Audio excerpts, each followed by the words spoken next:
they will become monopoly of sorts, and they will be doing what they actually wanted for us. We will not be able to actually question them. But if there is importation, you could see importation is giving him problem that he even had to go to court. That simply means that he knew that he cannot do profit margin. That will be too much for importation. And I can tell you, he's doing economic of scale. You cannot repay your loan in 1 year or 2 years. It will also definitely take time. And those people that actually imported actually they even have deal for 4 or 5 years agreement. So they also need to buy and also balance up. So I think it's a good one, and I'm sure that NNPC also is also important, which is also a good one. So for me, let's be liberalized. Let there be free market. Let there be competition. Just let me give you an example. Imagine if there is room to import cement. Do you think cement will be as expensive as this? Let's look at I think cement should be around 9,000 something or 10,000 per bag. So if there is importation, do you think it will be up to this level? So sometimes when you import, you use import to control the price and to get the best of the price in the market. Now, still talking price, I know we make a case for importing refined fuel, but when it comes to importing crude, there's a current crude price instability too that many of your colleagues are saying would affect our projected revenue of 36.35 million. Yes. In terms of this challenge with having crude here, and most times you speak about it, people talk about oil theft in the Niger Delta region being a significant impeding factor. Is that enough reason as to why crude import continues, and how would this crude price instability affect our revenue projections? Well, I think crude importation will continue, because I recall that when Dangote was having an agreement with Naira swap, what have you, with NNPC, Naira for crude deal. Naira for crude deal, NNPC was actually ready to supply, but he said that they cannot supply him completely, because he need maybe 6 supply in a year. I don't think NNPC can do more than 3, so you need to source outside for it. That's one. Then number 2, recall that we are under OPEC.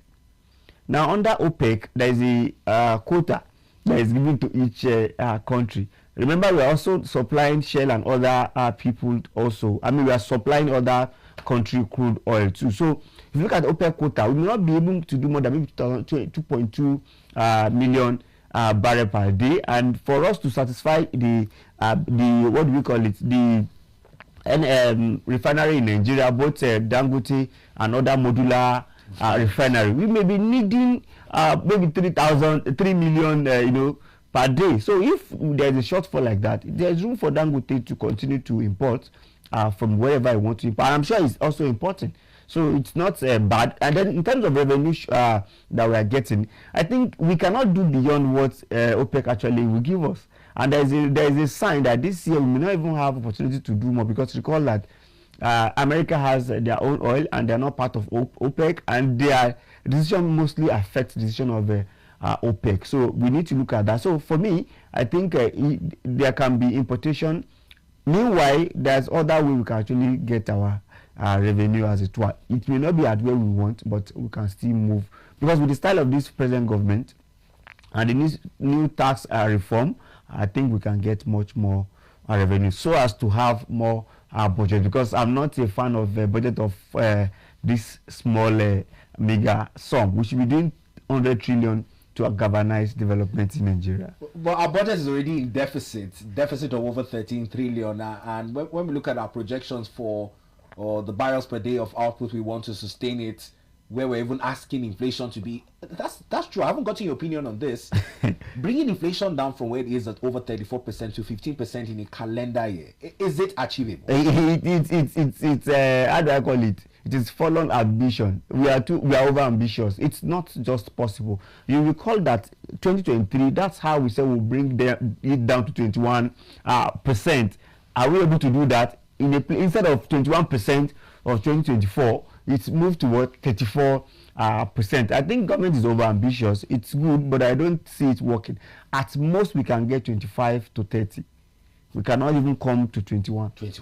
Another target that has also been pegged at quite an ambitious level is 2.5 million barrels per day. When I said it was at 1.8 for our last budget cycle, the CDS yesterday also was advocating for a non-kinetic approach in ensuring we meet that target. I saw the meetings with the NSA and CSOs and whatnot.